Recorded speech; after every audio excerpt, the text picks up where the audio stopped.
नेहा ने वेद को गोद में उठा लिया। प्यार से वेद के गाल को सहलाकर, कितनी बार कहा है मौसी नहीं, सिर्फ नेहा मौसी बनने के लिए मुझे तुम्हारी माँ से रिश्ता रखना होगा, जो इस जन्म में कभी मुमकिन नहीं। पर पापा तो कहते हैं आप और मम्मा फ्रेंड हो, तो मौसी हुई ना मेरी। दादी कहती हैं मॉम की फ्रेंड मौसी होती हैं। मैं फ्रेंड थी आपकी मम्मा से, मेरा अब कोई रिश्ता नहीं है। मैं तो बस आपसे मिलने आई हूँ। नेहा ने कहा और एक नज़र नन्ही को देखा और नजरें फेर ली। नेहा ने नजरें फेर ली और बेद को उठाई। मेघा और राजेंद्र जी की ओर आकर उनके पैर छुए। दोनों ने आशीर्वाद दिया और शिकायत करने लगे। नेहा कितने टाइम बाद आई हो, जब से वैभव के ऑफिस से दूसरी जगह काम करने लगी हो, आती ही नहीं। हमारी याद नहीं आती क्या? नहीं, ऐसी कोई बात नहीं, बस काम की वजह से वक्त नहीं निकाल पाती। हाँ माँ, इसके पास तो वक्त ही नहीं हमसे मिलने का। वैभव ने नन्ही की ओर तिरछी नजरों से देखा, पर नन्ही का ध्यान सिर्फ नेहा पर था। पता नहीं तुम्हें क्या हो गया है नेहा, क्यों तुम ऑफिस छोड़ कर गई? ना मिलने आती हो, ना बात करती हो। पूछ भी नहीं सकता, दोस्ती की कसम में बंधा हुआ हूँ, लेकिन मुझे अच्छा नहीं लगता। पिछले 2 साल से तुम दोनों बात तक नहीं करती हो एक दूसरे से। क्या हुआ? तुम दोनों की दूरी की वजह तक नहीं पता मुझे। तुम्हारी दोस्ती की कसम में ना मैं नन्ही से कुछ पूछ सकता हूँ और ना तुमसे। आज भी अगर जबरदस्ती नहीं करता, दोस्ती की कसम ना देता, तो तुम नहीं आती। अपना बिजनेस होते हुए तुम्हें बाहर जॉब नहीं करने देता मैं कभी। तुम समझती ही नहीं। मुझे इंतजार रहेगा तुम दोनों के फिर से दोस्त बनने का। जो भी गलत फहमी है वो जल्दी खत्म हो जाए। ऐसा कभी नहीं होगा। जो रिश्ते टूट जाते हैं वो फिर कभी नहीं बनते। जैसे एक बार शीशा टूट जाए तो जुड़कर भी दरार रह जाती है, वैसे ही हमारे रिश्ते में दरार रहेगी ही। यह दोस्ती का रिश्ता मेरे और नेहा के बीच कभी नहीं बनेगा अब। नन्ही ने गुस्से भरे स्वर में कहा। तुम्हें बोलने की जरूरत नहीं है। तुम क्या, मैं खुद तुमसे अब कोई रिश्ता नहीं रखना चाहती। दोस्त तुम जैसे हो तो दुश्मन की जरूरत नहीं पड़ेगी किसी को। नेहा ने भी गुस्से से कहा। तुम भूल रही हो इस वक्त तुम मेरे घर में खड़ी हो, और जिसको गोद में उठा रखा है वो भी मेरा बेटा है। और एक बात अच्छे से याद रखना, जिसके साथ तुम अभी आई हो वो सिर्फ तुम्हारा दोस्त नहीं, अब मेरा पति है। सब जानती हूँ मैं। ये घर, ये बेटा और वैभव तुम्हारा पति है, और तुम मिसेज वैभव व्यास हो। इस बात का घमंड तुम्हारे चेहरे पर दिख रहा है, लेकिन मुझे फर्क नहीं पड़ता, क्योंकि ये घर मेरे बचपन के दोस्त का है और वेद उसका बेटा है। और मेरी नज़र में मेरी दोस्ती बहुत मायने रखती है। शायद तुमने सुना नहीं जो वैभव ने कहा, मेरा दोस्त। नहीं नहीं, तुम्हारा पति वैभव व्यास मुझे जबरदस्ती दोस्ती की कसम देकर लाया है, और मैं यहाँ तुमसे नहीं, वेद से मिलने आई हूँ, तुम्हारा घमंड देखने नहीं। मेघा, राजेंद्र और वैभव चुपचाप खड़े सुन रहे थे और दोनों की बातों से अंदाजा लगा रहे थे। वो भी जानना चाहते थे आखिर एक दूसरे पर जान देने वाली दो दोस्त आज दुश्मन कैसे बन गईं। जैसे आप सब भी जानना चाहते हैं, सेम वैसे इनको भी नहीं पता। जब आपको पता लगेगा तभी वैभव को भी पता लगेगा। फिलहाल ये राज तो नन्ही और नेहा ही जानते हैं, या फिर नैना। दरअसल जब रास्ते में वैभव नेहा से मिला तो उसे घर लेकर आने से पहले वैभव ने मेघा जी को बता दिया था। 2 साल से नन्ही और नेहा एक दूसरे से कभी नहीं मिली थी, तो वैभव को लगा कि आमने सामने आकर कुछ तो बोलेंगी। बोला तो बहुत कुछ, लेकिन सबको समझ आए उनके झगड़े की वजह, वैसा कुछ नहीं बोला दोनों ने। वैभव भी बस मन में यही सोच रहा था कि अब पता चलेगा, अब पता चलेगा। मिल लिया बेस से, अब तो तुम जा सकती हो, और वो भी अकेले।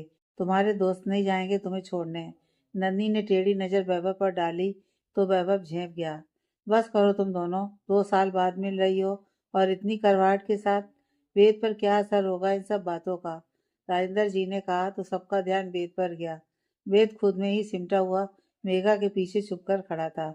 नन्ही और नेहा ने एक दूसरे को देखा और नेहा वेद को मेघा जी के पीछे से निकालकर कसकर गले लगा लिया। I am sorry champ. Ved चुप था। मैं आपसे बाहर ही मिलूंगी, नेहा ने वेद का प्यार से सर सहलाते हुए कहा और उठकर चली गई। वेद मेघा जी से चिपक गया तो वो उसे रूम में ले गई। राजेंद्र जी भी अपना सरनामे हिलाकर उनके पीछे चले गए। वैभव नेहा के पीछे जाने लगा तो, आपने सुना नहीं मैंने क्या कहा? वैभव को याद आया कि नन्ही ने मना किया था नेहा को वैभव नहीं जाएगा छोड़ने।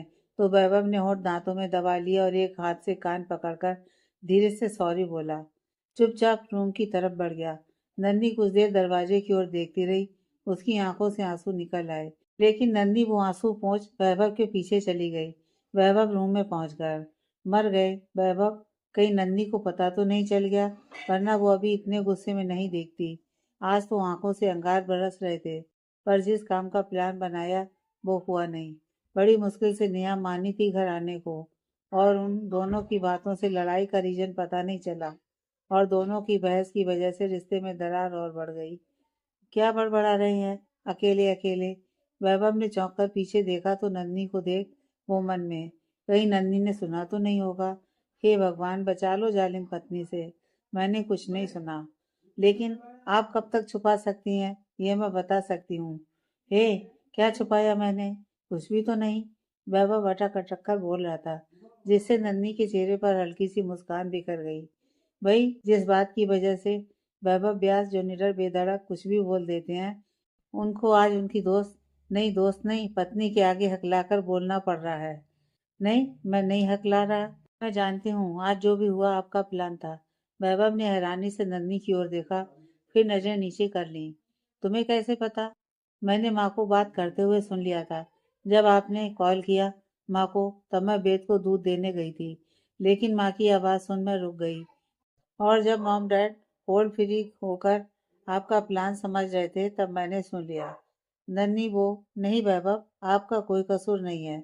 आप जानना चाहते हो, लेकिन नेहा की कसम कि ना आप नेहा से पूछोगे ना मुझसे, और अगर मैं बताऊं तो आप मुझे रोक दोगे। तो मैं यही कहूंगी वैभव, जो भी हुआ उसके पीछे कुछ ना कुछ अच्छा ही है। हो सकता है एक दिन जब आपको पता चले तो आपको खुशी हो। इसीलिए इंतजार कीजिए, वक्त आने पर नेहा ही आपको बता देगी। पर नन्ही, मुझे नहीं लगता ये झगड़ा तुमने दुश्मनी रखने के लिए किया होगा। फिर भी मुझे तकलीफ होती है तुम दोनों को देखकर। मैंने जो किया है सही किया है, बस आप पेशेंस रखिए।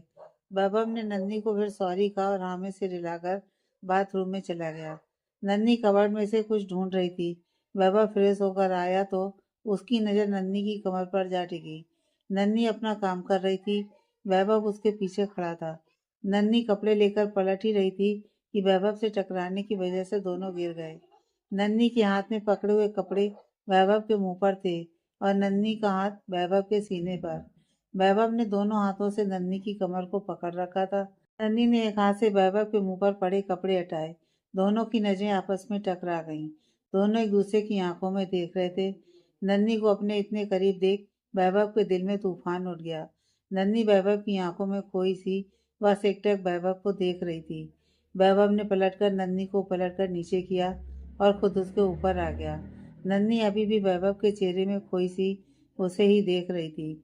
वैभव ने धीरे से अपने होठ नन्ही के होठों के करीब किए। वैभव की गर्म सांसें नन्ही को पिघला रही थीं। मदोसी में नन्ही की आंखें बंद हो गईं और मुट्ठियां कस गईं। वैभव ने नन्ही की बंद आंखों को सहमति समझ उसके गले पर होंठ रख किस करने लगा। नन्ही ने चेहरा दूसरी ओर कर लिया। वैभव के होंठ नन्ही के गले से होते हुए उसके कानों तक पहुंच गए। फिर धीरे से वैभव ने नन्ही का चेहरा अपने हाथ से अपनी तरफ किया और अपने होंठ नन्ही के होठों के पास लेकर गया।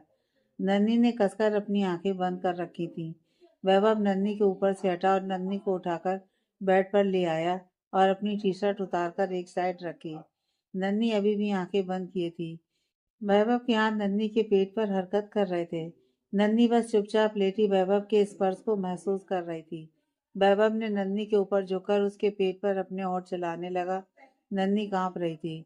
फिर नन्ही के साड़ी का पल्लू हटाया। नन्ही की आंखों के किनारों से आंसू बहने लगे। वैभव ने बहते आंसू देखे और नन्ही की साड़ी का पल्लू वापस ठीक करके उसके ऊपर से हट गया। नन्ही ने आंखें खोल दी। वैभव ने साइड में पड़ी अपनी टी शर्ट उठाई और पहनने लगा। नन्ही उठकर बैठ गई और वैभव को टी शर्ट पहनते देख उसने वैभव का हाथ थाम लिया। नहीं नन्ही, तुम अभी भी सहज नहीं हो मेरे साथ। तुम कितना भी मजबूत बनने की कोशिश करो, लेकिन तुम्हारा डर, तुम्हारे आंसू सब राज खोल देते हैं। तुम असहज हो मेरे साथ। मैं बस यही देखना चाहता था, और आज तुमने फिर साबित कर दिया। तुम आज भी अतीत के साए में हो। डर है तुम्हारे मन में आज भी। नहीं वैभव, यह हक है आपका। पत्नी हूँ आपकी, और आप अपना हक ले सकते हैं। हक नहीं, मोहब्बत है नन्ही। तुम किस हक की बात कर रही हो? मोहब्बत है वैभव, लेकिन आप तो जानते हैं ना, लड़कियां पहल नहीं करती। मेरा पत्नी दर्द निभाना फर्ज है, और आप कब तक दूर रहोगे? कितना सब्र रखेंगे आप? प्लीज वैभव, आज मत रोको आप खुद को। जानता हूँ, लेकिन हक से नहीं, मोहब्बत से करीब आना चाहता हूँ। ये मिलन जिस्मों का नहीं, रूह से हो, मैं ये चाहता हूँ। जब ये मिलन हो तो तुम डरकर आंखें बंद ना करो। जब मैं तुम्हारे करीब आऊं तब तुम शर्म से मेरे सीने में छुप जाओ, और मैं तब तक सब्र रखूंगा जब तक तुम खुद मुझसे मोहब्बत करो। पहल तुम करो। वैभव ने कहा और दूसरी ओर जाकर लेट गया। नन्ही वैभव को देखकर मन में, कैसे कर लेते हैं इतना सब? कोई इतनी मोहब्बत कैसे कर सकता है? वैभव, मैं तो आपके लायक भी नहीं, फिर भी आपने मुझे अपना लिया। वेद को पिता का प्यार दिया, और मैं अपना पत्नी धर्म नहीं निभा पा रही। जब आप करीब आते हैं मैं रोक नहीं पाती खुद को। खो जाना चाहती हूँ मैं भी आपकी मोहब्बत में, लेकिन जो जख्म लगे हैं वो सामने आ जाते हैं। नन्ही अपनी ओर पीट करके सोए वैभव को देखती रही। कुछ देर बाद वो भी दूसरी ओर पलट कर सो गई। सुबह नन्ही उठी, वैभव को सोते हुए देख वो बाथरूम में गई और नहाकर तैयार होकर वैभव के उठने से पहले नीचे चली गई। नन्ही के जाते ही दरवाजा बंद होने की आवाज पर वैभव उठ गया। वैभव मन में, मैं जानता हूँ नन्ही, रात को मैंने जो भी किया गलत था, पर पति हूँ, कब तक सब्र रखूं? तुम्हारे सामने तो कह देता हूँ सब्र है मुझ में, लेकिन तुम्हें देखते ही होने लगता हूँ। तुम में एक मर्द हूँ, लेकिन हवस नहीं, मोहब्बत चाहता हूँ, और मुझे यकीन है जल्दी तुम मेरे सीने में सिमटने लगोगी। फिर एक प्यारी सी मुस्कान के साथ वैभव बाथरूम में चला गया। नन्ही किचन में गई, लेकिन काम नहीं कर पाई। मेड ने उसे बाहर भेज दिया। नन्ही बाहर आकर मेघा के पास बैठ गई। क्या हुआ नन्ही? मेघा ने नन्ही का मुरझाया चेहरा देखकर पूछा। कुछ नहीं माँ, नन्ही ने उदासी से कहा। तो तुम उदास क्यों हो? माँ देखिए ना, बाबा मुझे कुछ काम नहीं करने देते। सारा दिन मैं बोर होती हूँ। घर के सभी नौकरों से कह रखा है मुझे कोई काम ना करने दें। सब उनका साथ देते हैं। अच्छा, ये तो अच्छी बात है। जब घर में इतने नौकर हैं तो तुम काम क्यों करोगी? मेघा ने नन्ही के गाल सहलाकर कहा। माँ, आप भी उनकी साइड हो? नहीं, मैं तो तुम्हारी साइड हूँ। पर वैभव कहाँ गलत है बेटा? वो चाहता है तुम बाहर निकलो। खुद को कैद करने से कुछ हासिल नहीं होगा। मेघा ने कहा। यही तो मैं समझाकर थक गया हूँ, पर कोई मेरी बात मानता ही नहीं है। वैभव ने सीढ़ियाँ उतरते हुए कहा, और डाइनिंग टेबल पर आ गया। नन्ही और मेघा जी भी आकर बैठ गए। तभी राजेंद्र जी भी वेद के साथ पार्क से वापिस आ गए। सभी नाश्ता करने लगे। वैभव मेघा से, मम, आज रात मेरे क्लाइंट के घर पार्टी है, हमें जाना है। फैमिली पार्टी है, इसलिए वो सब वेद से मिलना चाहते हैं, मेरी वाइफ से मिलना चाहते हैं। नन्ही तो जाएगी नहीं, इसलिए आप और पापा चलेंगे वेद के साथ। वैभव ने नाश्ता खत्म कर उठते हुए कहा। हाँ, क्यों नहीं, मैं और वेद और तेरे पापा तैयार रहेंगे, मेघा ने कहा।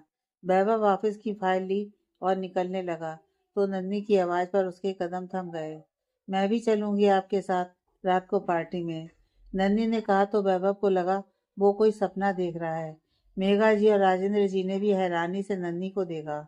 मम, मुझे पिंच करो, वैभव ने मेघा से कहा। क्या? क्या कहा तुमने नन्ही? वैभव नन्ही को दोनों बाजू से पकड़कर, जो उसने नन्ही से सुना, उसे दोबारा सुनकर उस पर यकीन करना चाह रहा था। नन्ही ने वैभव के गाल पर हाथ रखकर कहा, क्या आज रात को आपके साथ आपके दोस्त के घर पार्टी में मैं भी चल सकती हूँ? मेघा और राजेंद्र जी एक दूसरे को देखकर मुस्कुरा दिए। वैभव ने हाँ में सिर हिलाकर नन्ही को गले से लगा लिया। यह कोई पूछने की बात है नन्ही, तुम जरूर आ सकती हो मेरे साथ, वैभव ने नन्ही पर बाहें कसते हुए कहा। राजेंद्र जी के खांसने की आवाज पर दोनों अलग हुए। वैभव जाते हुए नन्ही से, तुम तैयार रहना, रात को मिलता हूँ। नन्ही ने हाँ में सिर हिला दिया। वैभव और राजेंद्र जी तैयार होकर ऑफिस चले गए। वेद को मेड रूम में ले गई। मेघा जी नन्ही से, मैं बहुत खुश हूँ, और नन्ही के सर पर हाथ फेरकर रूम में चली गई। रात का वक्त। नन्ही तैयार होकर नीचे हॉल में आ गई। मेघा जी को बैठे देख, माँ, आप तैयार नहीं हुई? वैभव आते होंगे। तभी वैभव अंदर आया। वैभव ने नन्ही को देखा तो वो पलकें झपकाना भूल गया। ब्लैक कलर की साड़ी में नन्ही का गोरा रंग चमक रहा था। एक हाथ में वॉच, दूसरे में सिल्वर कलर की दो चूड़ियां, खुले बाल आगे की तरफ कर रखे थे। कानों में छोटे छोटे डायमंड की इयररिंग्स, वैभव का दिल धड़क उठा। नन्ही ने वैभव को खुद को देखते पाया तो वो झेप गई।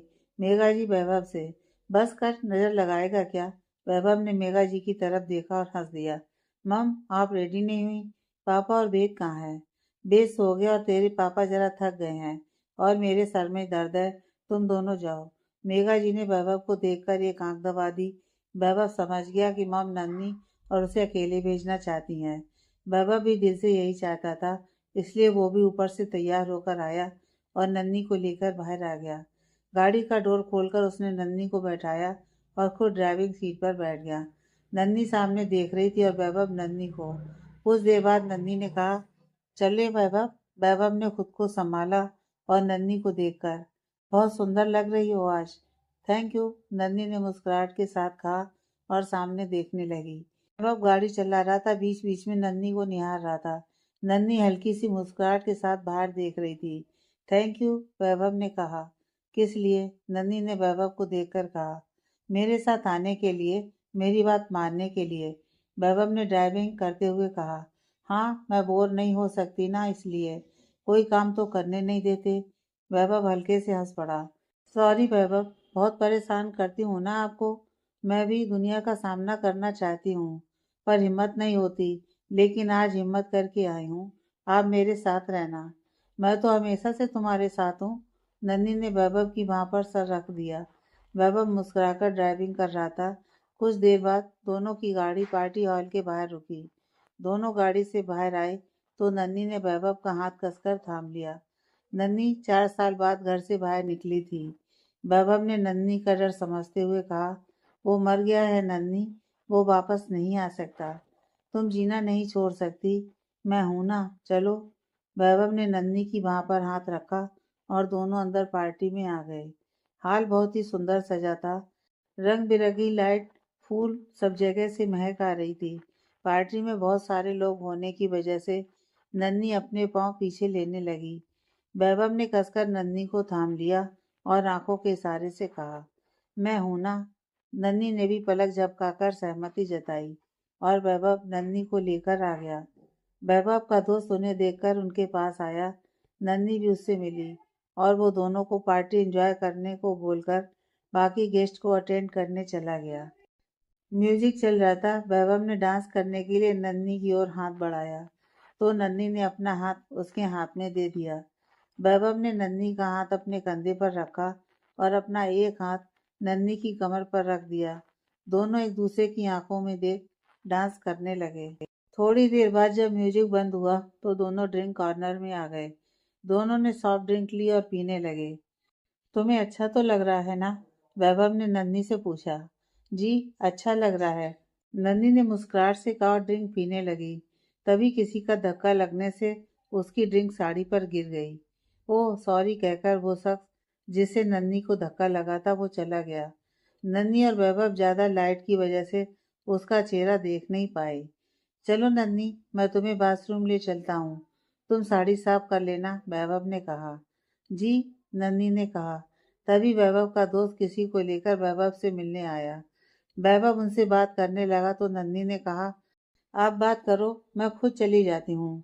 Are you sure? वैभव ने कहा तो नन्ही ने अपनी पलकें झपकाकर हाँ कहा और चली गई। वैभव बात करने लगा। नन्ही बाथरूम में दाग साफ कर रही थी। तभी लाइट ऑफ हो गई।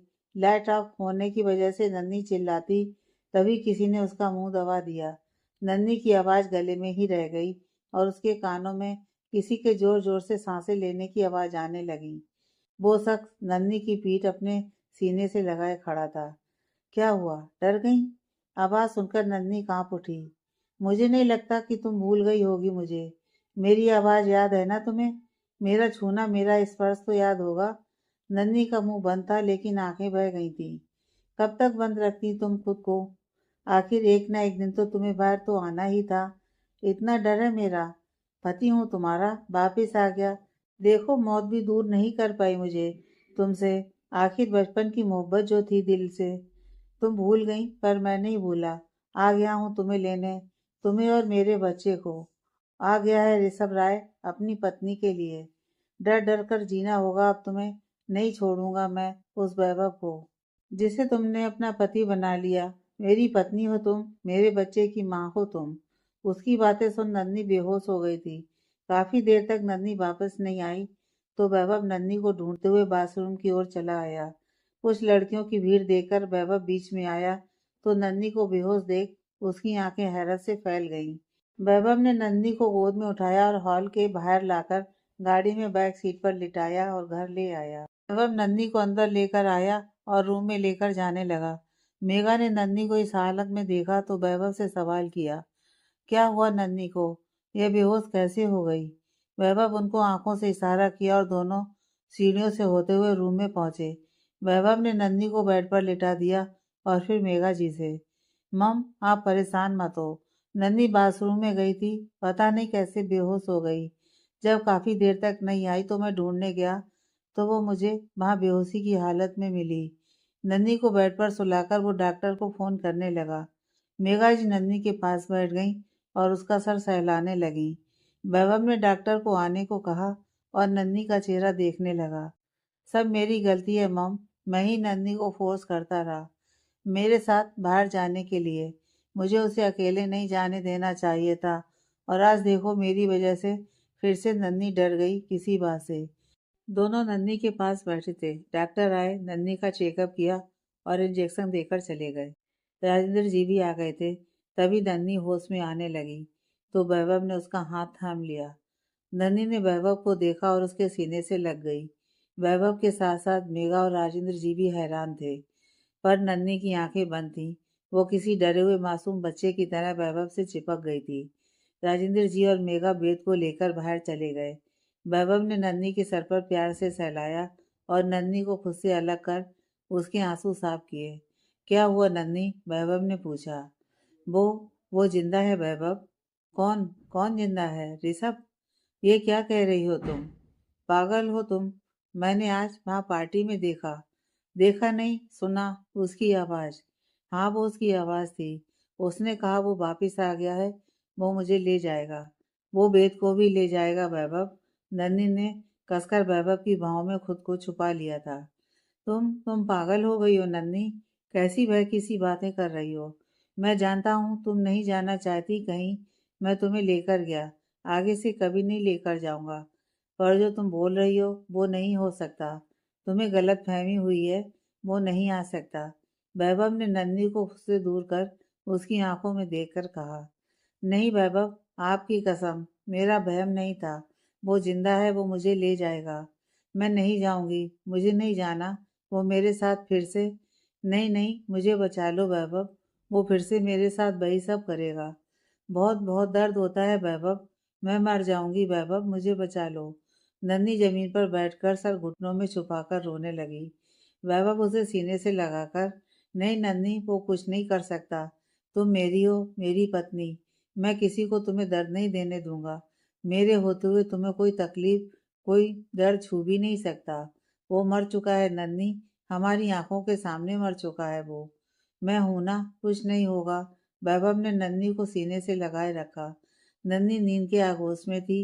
वैभव नन्ही को उठाया और बेड पर लिटा दिया और खुद भी उसके पास लेट गया। वैभव की आंखों के आगे अतीत घूमने लगा। 5 साल पहले नन्ही के होश में आते ही वो पागलों की तरह चीखने लगी। वैभव और नेहा उसके पास बैठे थे। 20 दिन बाद नन्ही को होश आने से दोनों खुश थे, पर नन्ही को चीखते देख हैरान भी थे। वैभव नन्ही के पास जाने लगा तो नन्ही ने पास पड़ा जग वैभव की ओर फेंक दिया, जिससे वैभव को सर पर चोट लगी। फिर भी वैभव ने नन्ही को बाहों में कस लिया, जिससे नन्ही खुद को चोट न पहुंचा सके। दूर रहो, छोड़ो मुझे, मेरे पास मत आओ, मुझे दर्द होता है, छोड़ो मुझे। नन्ही बस यही बातें दोहरा रही थी। वैभव ने नेहा से कहा और नेहा ने पास आकर नन्ही को प्यार से देखा और उसे शांत करने की कोशिश करने लगी। सुनो नन्ही, मैं नेहा तुम्हारी दोस्त। ये वैभव, हम तुम्हारे दोस्त हैं। नन्ही ने एक नज़र नेहा को देखा तो शांत हो गई। वैभव ने नन्ही को पीछे से कसकर पकड़ा था। नेहा ने नन्ही को शांत देखा तो उसको बैठाया। नन्ही बेड पर बैठ गई। वैभव ने उसे छोड़ दिया। नन्ही ने पीछे मुड़कर वैभव को देखा तो उठकर उसके सीने से लग गई। वैभव की आंखों से आंसू निकलने लगे। वैभव को रोता देख नन्ही उससे दूर हुई और उसके चेहरे पर चोट से बहते खून को देखने लगी। उसने वैभव की चोट पर अपना दुपट्टा रखा और खून साफ किया। वैभव और नेहा के चेहरे पर मुस्कान आ गई, मगर नन्ही तभी जमीन पर बैठ गई और रोने लगी। नहीं नन्ही, तुम कमजोर नहीं पड़ सकती। कितने ही दिन से तुम्हारे होश में आने का इंतजार कर रहा हूँ। सब खत्म हो गया वैभव। उन्होंने मेरे साथ, मेरे पति ने मेरे साथ। बोलते वक्त नन्ही के होंठ कांप रहे थे। नेहा ने नन्ही को उठाया और बेड पर बैठाकर उसका चेहरा साफ किया। तुम्हें लड़ना है नन्ही, अपने लिए। अगर तुम कमजोर पड़ी तो तुम हार जाओगी। इस बार तुम्हें जीतना है। नन्ही ने पलकें उठाकर नेहा को देखा और उसके गले लग गई। नन्ही धीरे धीरे ठीक हो रही थी, पर वो खामोश ही रहती थी, जैसे चुपचाप बोझिल आंखों से।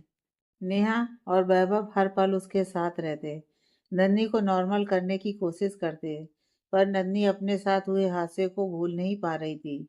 वो रात में उठकर रोने लगती, नींद में डर जाती। 2 महीने बीत चुके थे। एक दिन नन्ही चक्कर आने की वजह से बेहोश हो गई। उस वक्त वैभव घर पर नहीं था। नेहा और मेघा घर पर थे। नेहा ने डॉक्टर को बुलाया। डॉक्टर ने चेकअप करने के बाद मेघा जी से कहा, नन्ही माँ बनने वाली है। नेहा और मेघा जी हैरान थी। बाहर खड़े वैभव ने सुना तो उसकी आंखें आंसुओं से भर गईं। वो अंदर आया और नन्ही के सर पर हाथ रख सहलाने लगा। डॉक्टर चली गई। नेहा और मेघा जी नन्ही के पास बैठ गईं। थोड़ी देर बाद नन्ही को होश आया। जब नन्ही को पता चला कि वो माँ बनने वाली है, नहीं, ये नहीं हो सकता, मुझे नहीं चाहिए ये बच्चा। नन्ही जोर जोर से अपने पेट पर हाथ मारकर चिल्लाने लगी। रुको नन्ही, क्या कर रही हो तुम? इन सब में इस मासूम का क्या कसूर जो अभी इस दुनिया में भी नहीं आया? तुम उसे क्यों चोट पहुंचा रही हो? वैभव ने नन्ही को रोकते हुए कहा। क्या यह सच है? मैं पापा बनने वाला हूँ? दरवाजे पर खड़े ऋषभ ने कहा तो नन्ही उठकर वैभव के पीछे छिप गई। तुम तुम यहाँ क्यों आए हो? वैभव ने नन्ही को नेहा के पास छोड़ा और ऋषभ के पास आकर कहा, मैं यहाँ नहीं आऊंगा तो कौन आएगा? पिता बनने की खबर मुझे यहाँ खींच लाई।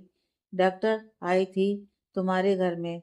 मेरी पत्नी से कौन कौन मिलता है, क्यों मिलता है, एक एक पल की खबर होती है मुझे, इसलिए खबर मिलते ही चला आया। फिर नन्ही की तरफ जाकर, चलो नन्ही, मैं तुम्हें लेने आया हूँ। अपनी पत्नी और अपने होने वाले बच्चे की माँ को लेने आया हूँ। नन्ही नेहा के पीछे थी। उसके हाथ पैर कांप रहे थे। उसने नेहा का हाथ कसकर पकड़ रखा था। पसीने से तर नन्ही ऋषभ की ओर देख भी नहीं रही थी। वैभव ने नन्ही की हालत देखी तो ऋषभ को धक्का देकर उसके सामने आ गया। तुम्हें कहा था ना मैंने, यहाँ मत आना। फिर भी तुम आए, पर तुम्हें जाना होगा यहाँ से। नन्ही नहीं जाएगी तुम्हारे साथ। क्यों? क्यों नहीं जाएगी? मैं उसे लेकर जाऊंगा। तुम तो क्या, दुनिया की कोई ताकत मुझे नहीं रोक सकती। हटो सामने से। ऋषभ ने वैभव को धक्का दिया और नन्ही को खींचकर अपने सामने किया। नन्ही डर के मारे चीखने लगी तो वैभव ने ऋषभ की पकड़ से नन्ही को छुड़ाया और उसे मारने लगा। ऋषभ जमीन पर गिर गया। तभी रीना जी और शिव जी आ गए, जिन्हें मेघा जी ने फोन करके बुलाया था। शिव जी ऋषभ को उठाकर, तुम क्यों ये सब कर रहे हो? इतनी मुश्किल से वो लड़की ठीक हुई है, तुम फिर से? पत्नी है वो मेरी, इस तरह किसी पराये मर्द के घर कब तक रहेगी? मानता हूँ गलत किया मैंने, अब माफी मांग रहा हूँ। माफ करे और चले मेरे साथ, वरना मैं कानून का रास्ता अपना सकता हूँ। रीना जी नन्ही के पास जाकर, चलो बेटा घर चलो। नन्ही भरी आंखों से रीना जी को देखने लगी। नहीं, मैं नहीं जाना चाहती। नन्ही ने हिम्मत कर आगे आकर कहा, मेरा कोई रिश्ता नहीं इनके साथ, मुझे नहीं जाना। मुझे तलाक चाहिए ऋषभ जी से। नन्ही ने रीना जी से कहा, यह कभी नहीं होगा। मैं तुम्हें तलाक नहीं दूंगा। तुम्हें मेरे साथ जाना होगा। प्यार करता हूँ तुमसे, नहीं रह सकता तुम्हारे बिना। प्यार और आप? नन्ही ने सारी हिम्मत जुटाकर ऋषभ की आंखों में आंखें डालकर नन्ही ने भारी आवाज में कहा, आप प्यार का नाम मत लो तो अच्छा है।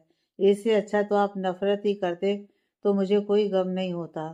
शर्म आती है मुझे खुद पर। मैंने कभी आपसे प्यार किया? बचपन से आपका इंतजार किया, जिसके आप काबिल नहीं थे। मेरा रेप किया आपने, अपनी पत्नी का रेप, और आज कहते हैं प्यार करते हो। घिन आती है मुझे आप पर, घिन। मैं कभी नहीं आऊंगी आपके साथ। मर जाऊंगी, मार दूंगी इस बच्चे को भी, पर आपके साथ कभी नहीं जाऊंगी। नन्ही की आवाज़ तेज हो चली थी। वैभव ने रीना जी और शिव जी से कहा जाने को। ऋषभ ने एक बार नन्ही को गुस्से भरी नज़र से देखा और बिना कुछ कहे चला गया।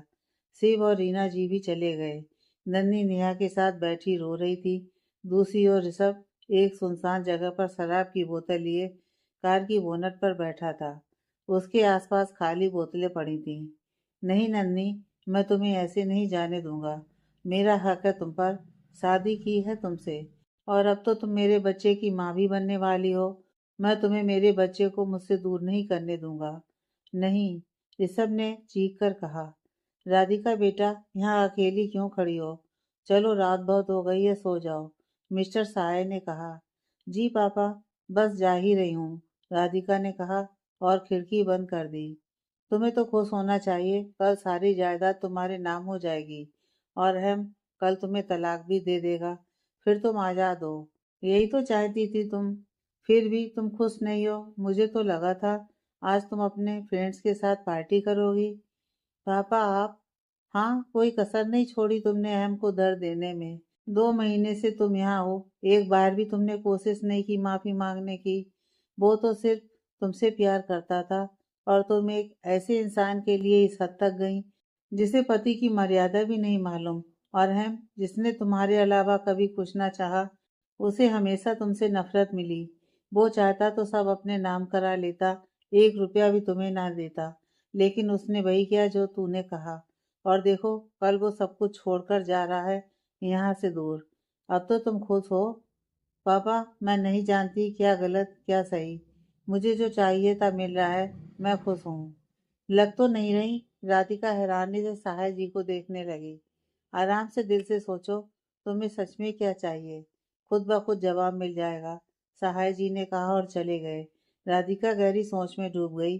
पता नहीं कब हमारे बच्चे की जिंदगी में खुशियां आएंगी। रीना जी हाल में बैठी साधना जी से कह रही थी। शिव जी, हमारे बच्चे रिश्तों का मतलब ही नहीं समझते। क्या जरूरत थी ऋषभ को वहां जाने की, उस लड़की की तकलीफ और बढ़ाने की।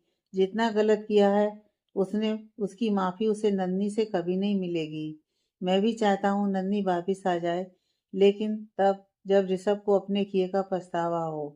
तब नहीं, जब वो अभी भी उस पर पत्नी होने का हक जता रहा है। पति वाली कौन सी जिम्मेदारी निभाई है उसने? आप सब मेरे मामलों में ना ही बोले तो अच्छा है, बाहर से आते हुए ऋषभ ने कहा। तुम फिर से शराब पी कर आए हो? तुम्हें जरा भी शर्म है? शिवजी ने कहा।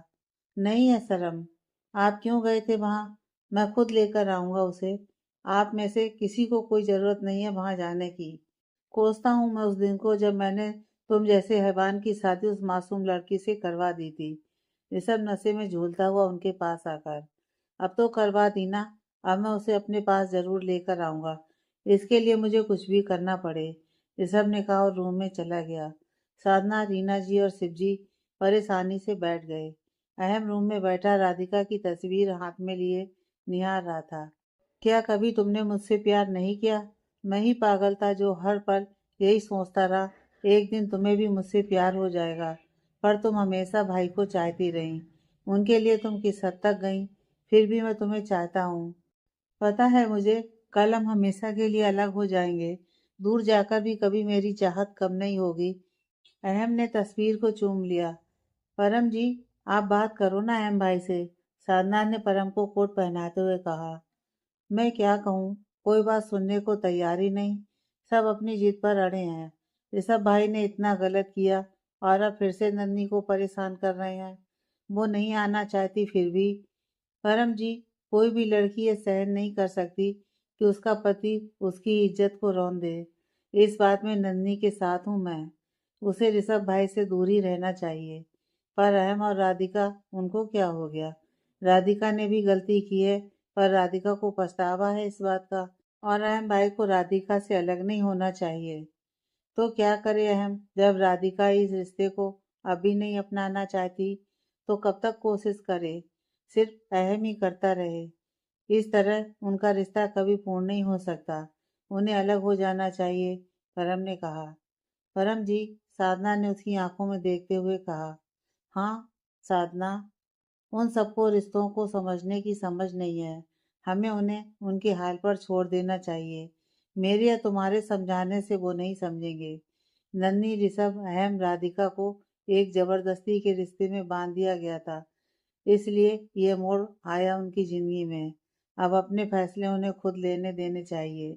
जो भी होगा अब ठीक ही होगा। तुम परेशान मत रहो। परम ने साधना को सीने से लगाकर कहा। सुबह सब कोर्ट पहुंचे। आज अहम और राधिका के तलाक का फैसला होना था। एक तरफ अहम गाड़ी से उतरा तो दूसरी गाड़ी से राधिका। दोनों बिना एक दूसरे को देखे वकील के ऑफिस की ओर बढ़ गए। सहाय जी ने शिवजी और रीना जी को देखा तो सबकी आंखों में मायूसी के अलावा कुछ नहीं था। सहाय जी, शिवजी, रीना जी, साधना, परम सब ऑफिस में आ गए। वकील ने इन्हें एक बार फिर से सोचने का कहा तो अहम ने कहा, मेरे पास ज़्यादा टाइम नहीं है सर। मेरी फ्लाइट है और ज़्यादा लंबे चौड़े रास्ते से ना गुजरकर मैंने आपसी सहमति से तलाक का फैसला इसलिए लिया है कि मुझे जल्द से जल्द तलाक चाहिए। 2 महीने बहुत होते हैं सोचने के लिए, और मेरी पत्नी राधिका राय तो कभी इस रिश्ते को अपना ही नहीं पाई, तो उनकी ओर से एक बार विचार करना तो बनता ही नहीं। और मैं अगले 1 मिनट से पहले तलाक के पेपर पर साइन करके इनको आज़ाद करना चाहता हूँ। तो पेपर लाइए, अहम ने कहा। तो राधिका उसके चेहरे को देखने लगी, पर अहम की नज़रें सामने थीं। राधिका को अहम का उसकी तरफ एक बार भी न देखना खल रहा था।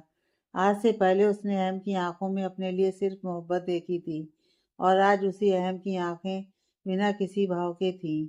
उसके सीने में टीस उठी। राधिका अहम का चेहरा देख रही थी। सर, आप प्रॉपर्टी के पेपर दीजिए, मैं साइन करूं, अहम ने कहा। वकील ने पेपर अहम के सामने कर दिए। अहम ने पेन लिया और साइन कर दिए, और फिर साया जी की ओर देखकर, पापा, मेरा मतलब सर, आपने अपनी वसीयत जो मेरे नाम की थी, वो आज मैं आपकी बेटी राधिका सहाय के नाम करता हूँ। साइन करने के बाद उसने पेपर राधिका की ओर कर दिए। राधिका पेपर को हाथ में लेकर देखने लगी। यह है आप दोनों के तलाक के पेपर। आपने प्रॉपर्टी के पेपर पर साइन कर सब कुछ इनके नाम कर दिया। अब इन पर आप दोनों साइन कर इस रिश्ते से भी आज़ाद हो जाएं। वकील ने कहा और पेपर दोनों के आगे कर दिए। राधिका ने अहम की तरफ देखा, पर अहम इस बार भी सामने ही देख रहा था। अहम ने पेन लिया और साइन करने लगा। एक पल के लिए उसके हाथ रुक गए, पर दूसरे ही पल उसने गहरी सांस ली और साइन कर दिए। राधिका की आंखों के एक ओर से आंसू की बूंद निकल आई। राधिका ने पेपर अपनी ओर किए और साइन करने को पेन उठाया। उसने एक बार अपने पापा की ओर देखा, जो बेबस से खड़े थे। फिर उसने रीना जी और शिवजी की ओर देखा, जिनकी आंखें नम थीं। राधिका ने गहरी सांस भरते हुए अहम की ओर देखकर कहा, सर, मैं अपने पति अहम राय से एक बार अकेले में बात करना चाहती हूँ। अहम ने चौंक कर राधिका की तरफ देखा। उसे समझ में नहीं आ रहा था कि वो कैसे रिएक्ट करे। आज पहली बार राधिका के मुंह से खुद के लिए पति का संबोधन सुना था, वो भी तब जब वो उससे अलग होने के लिए तलाक के पेपर पर साइन कर चुका था। उसने हाँ में सिर हिलाकर कहा, ठीक है। वकील ने कहा, आप दोनों सामने वाले रूम में जाकर बात कर सकते हैं। राधिका उठकर वहां से दूसरे कमरे में आ गई। अहम भी उसके पीछे आ गया। सबने एक दूसरे को सवालिया नजरों से देखा और कंधे उचका दिए। राधिका और अहम रूम में चेयर पर बैठे थे। राधिका को चुप देखकर अहम ने पहल की। क्या बात करना चाहती हो तुम? तुमने तलाक के पेपर पर साइन कर दिए। जब से आए हो एक बार भी मेरी तरफ नहीं देखा। क्यों?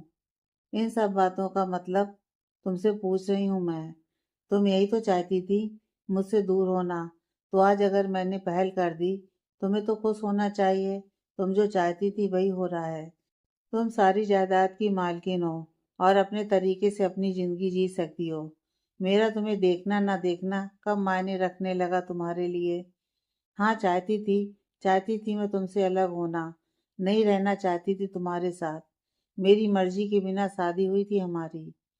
तुम कहना क्या चाहती हो? मुझे कुछ समझ नहीं आ रहा। तुम जो चाहती थी वही तो हो रहा है। अब चलो, चलकर साइन करो। मेरी फ्लाइट है, मुझे निकलना है यहाँ से। तुम रह लोगे मेरे बिना? अकेले चले जाओगे? तुम तो बहुत प्यार करते थे मुझसे। अब इन बातों का क्या फर्क पड़ता है? प्यार मैं करता था, तुम नहीं। तुम तो आज़ादी चाहती थी जो तुम्हें मिल रही है। मैं रह लूँगा, जब तुम साथ थी तब भी अकेला ही था मैं। तुमने तो भाई को चाहा, उनके लिए हद पार कर दी। अब मुझे अकेले रहने की आदत है। तुम जो चाहती थी वही कर रहा हूँ। पर मुझे आज कुछ अच्छा नहीं लग रहा है। तुम्हारा मेरी तरफ ना देखना मुझे अच्छा नहीं लग रहा। हैरानी भरे भाव से राधिका की ओर देखने लगा। राधिका सर झुकाए खड़ी सब बोल रही थी। मुझे नहीं अच्छा लग रहा। तुम्हारा पेपर पर साइन करना नहीं अच्छा लग रहा। तुम्हारा मुझे खुद से अलग करना नहीं अच्छा लग रहा। तुम मुझसे प्यार करते ही नहीं थे, वरना इतनी जल्दी नहीं होती तुम्हें मुझसे अलग होने की। राधिका की आंखें बरस रही थीं। अहम बस सामने खड़ी राधिका को देख रहा था। नहीं करते ना मुझसे मोहब्बत? राधिका ने भरे गले से कहा। अहम राधिका के करीब आया तो राधिका दूर हो गई। नहीं, अब नहीं।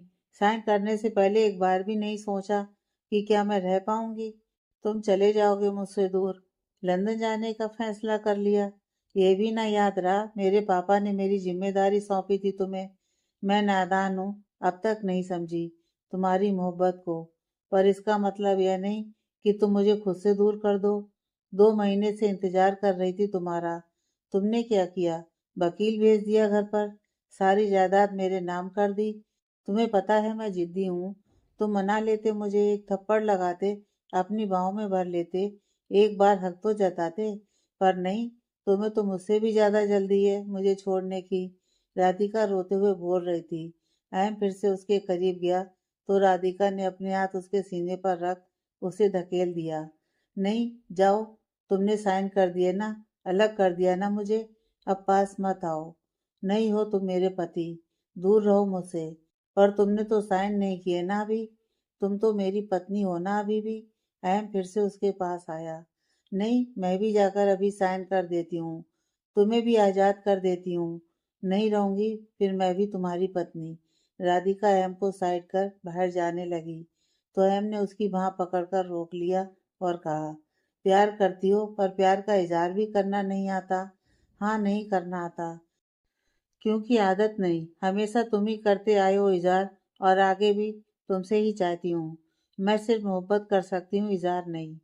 छोड़ो मुझे। राधिका फिर छूट कर जाने लगी तो अहम ने उसे खींचकर सामने खड़ा किया और दोनों हाथों से उसका चेहरा थाम कर उसके होठों पर होठ रख दिए। राधिका की आंखें अपने आप बंद हो गईं। बाहर खड़े साधना और परम जो उन्हें बुलाने आए थे, उनकी बातें सुन बाहर ही खड़े थे। उन्होंने अहम की हरकत पर एक दूसरे को देखा, फिर मुस्कुराहट के साथ वापस चले गए। अहम और राधिका उन दोनों से अनजान होठों में होठ डालकर प्यार का इजहार कर रहे थे। बहुत देर तक अहम ने राधिका को प्यार जताया। राधिका ने अहम को धक्का दिया। अहम ने राधिका को सवालिया नजरों से देखा तो राधिका ने कहा, अपनी जिद्दी सी राधिका को छोड़कर जाने का सोचा तो मार दूंगी तुम्हें। अहम हल्के से हंसा और अपनी शर्ट की आस्तीन से होठों को साफ करके राधिका को गले लगा लिया। राधिका की बाहें भी उसकी पीठ पर कस गईं। दोनों बाहर आए। बाहर कोई नहीं था। साधना परम ने सबको अंदर दोनों की बातें बताई किसके अलावा, और सबको साथ ले गए। वकील ने उनके सामने तलाक के पेपर को फाड़कर फेंक दिया। दोनों मुस्कुराकर बाहर आए और गाड़ी में बैठ गए। अहम ने सीट बेल्ट लगाई और राधिका को भी लगाने का इशारा किया। राधिका से जब सीट बेल्ट नहीं लगी तो अहम ने उसकी सीट बेल्ट बांधने के लिए हाथ बढ़ाया। राधिका के इतने करीब होकर अहम उसे किस करने ही वाला था कि राधिका ने उसे धकेलते हुए कहा, बस बस, ज्यादा हो रहा है, मैं कर लूंगी। बड़े आए, हटो। अहम हैरानी से राधिका को देखने लगा। राधिका सीट बेल्ट लगाकर अहम की तरफ मुड़ी। क्या? क्या ज्यादा फिल्मी होने की जरूरत नहीं। पता है ना जिद्दी हूँ। अहम हंस दिया। राधिका उसके होठों पर अपने होठों से हल्के से छूकर पीछे हट गई। अहम की आंखें नम हो चली थीं। उसने गाड़ी स्टार्ट की और घर चल दिया। राधिका और अहम घर पहुंचे। घर पर कोई नहीं था। अहम ने आवाज दी पर किसी का कोई जवाब न मिलने पर दोनों अपने रूम में चले गए। रूम में पहुंचकर दोनों ने एक दूसरे को हैरानी से देखा। फिर रूम की सजावट देख दोनों के चेहरे खिल गए।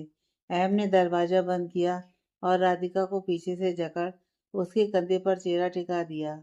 रात नहीं है, दिन है। छोड़ो मुझे। राधिका ने अहम के हाथ अपनी कमर से हटाते हुए कहा। रूम को देखकर तो नहीं लग रहा कि दिन है, मुझे तो रात जैसा ही फील हो रहा है। अहम ने फिर से राधिका को करीब करके कहा।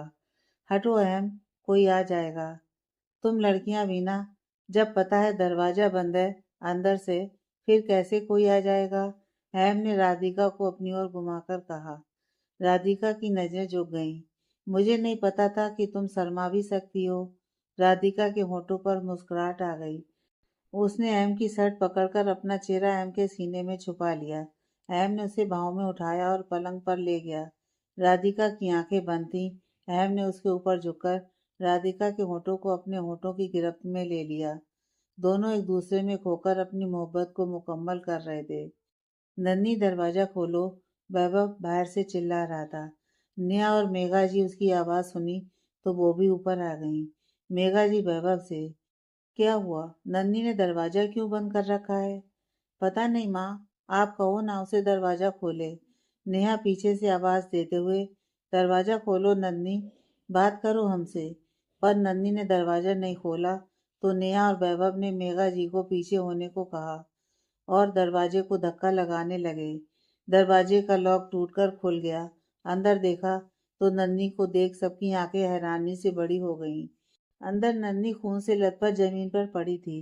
वैभव नन्ही की ओर भागा और उसको देखने लगा। नन्ही ने अपनी कलाई काट ली थी। फर्श पर खून था। नन्ही बेहोश पड़ी थी। वैभव ने उसे बाहों में उठाया और बाहर की ओर भागा। नेहा ने मेघा जी को घर पर रहने को कहा पर वो नहीं मानी, तो नेहा उनको भी साथ लेकर वैभव के पीछे भागी। मेघा जी पिछली सीट पर बैठी तो वैभव ने नन्ही को उनके पास लेटाकर नन्ही का सिर मेघा जी की गोद में रखा। नेहा आगे बैठ गई वैभव के साथ। वैभव ने गाड़ी हॉस्पिटल की ओर बढ़ा दी। हॉस्पिटल में सब परेशान से बैठे थे। डॉक्टर ने बाहर आकर बताया नन्ही ठीक है, खतरे से बाहर है, पर ब्लड लॉस की वजह से कमजोरी है, खास ध्यान रखना होगा, थोड़ी देर में होश आ जाएगा, कहकर डॉक्टर चले गए। वैभव ने मेघा और नेहा को घर पर जाने को कहा पर वो जिद कर बैठी थी। नन्ही को जब तक होश नहीं आता वो दोनों उसे मिल नहीं लेती तब तक घर नहीं जाएंगी, इसलिए वैभव ने कुछ नहीं कहा। सब नन्ही के होश में आने का इंतजार करने लगे। 5 घंटे के बाद नन्ही को होश आया। नर्स ने बाहर आकर बताया तो सबको बारी बारी मिलने को कहा और किसी एक को रूम में रहने की इजाज़त दी। सब नन्ही से मिले। किसी ने भी नन्ही से ज़्यादा बात नहीं की। हाल पूछा बस, और कुछ नहीं कहा। किसी बात का जिक्र नहीं किया। वैभव भी शांत था। नन्ही को यही बात खाई जा रही थी कि उसके इतने बड़े गलत कदम पर सब चुप हैं। यहाँ तक कि वैभव भी कुछ नहीं बोल रहा। नाराज है सब, वो मनी मन सोचकर परेशान हो रही थी। मेघा जी और नेहा को वैभव ने घर भेज दिया ताकि वो घर जाकर आराम करें और नन्ही के लिए कुछ खाने का बना लाएं, और खुद हॉस्पिटल के रूम में पड़े सोफे पर बैठ गया। नन्ही उसे देखती रही पर वैभव सर झुकाकर बैठा रहा। कुछ देर बाद उसकी आंख लग गई। नन्ही वैभव को देख रही थी। सोते हुए भी वैभव के चेहरे पर परेशानी के भाव साफ नजर आ रहे थे। नेहा ने दरवाजे पर नॉक किया।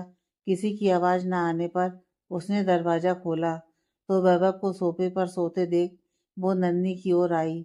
नन्ही वैभव के चेहरे में खो गई थी। नेहा के आने का उसे आवाज भी नहीं हुआ। नेहा ने नन्ही के कंधे को टच किया तो नन्ही ने चौंक कर देखा। नेहा को देख उसके चेहरे पर सुकून आ गया। नेहा ने नन्ही को सूप दिया और खुद जाकर वैभव के पास बैठ गई। नन्ही समझ चुकी थी सब नाराज हैं। नन्ही को अपनी गलती का एहसास था पर अभी वो माफी भी नहीं मांग सकती थी।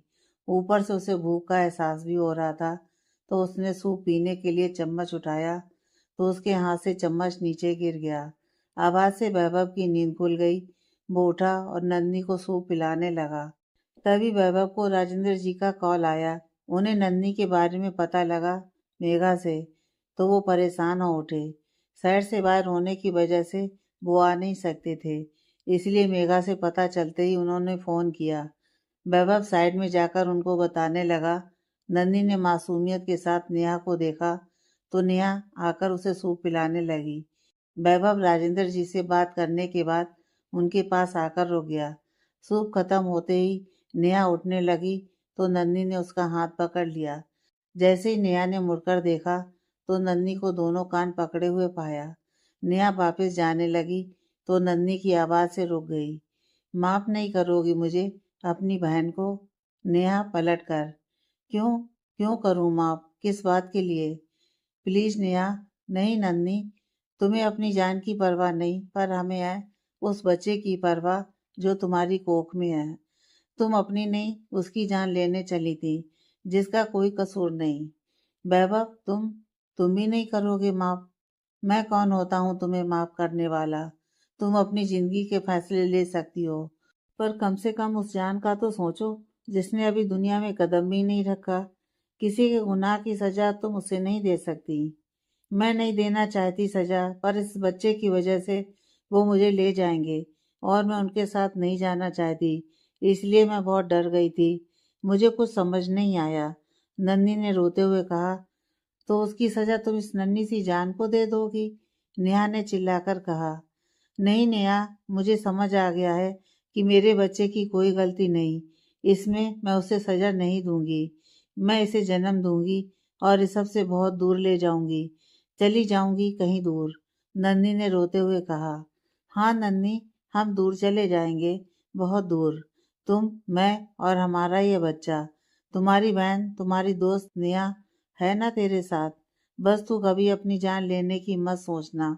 पता है तुझे मैं कितना डर गई थी? मेरा कोई नहीं था, ना माँ ना पापा ना भाई ना बहन। तू मिली तो मुझे एक बहन मिली, वैभव जैसा दोस्त मिला। मैं नहीं रह सकती तुम दोनों के बिना, नेहा ने नन्ही को गले लगाकर कहा।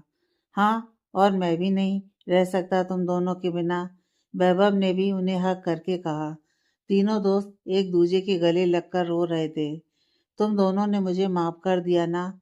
नन्ही ने दोनों को बारी बारी देखकर पूछा। नहीं, पहले तुम वादा करो दोबारा ये सब कभी नहीं करोगी। खुद को चोट पहुंचाने का ख्याल भी कभी अपने दिमाग में नहीं आने दोगी। नेहा ने हाथ आगे करके कहा तो नन्ही ने उसके हाथ पर हाथ रखकर कहा, वादा।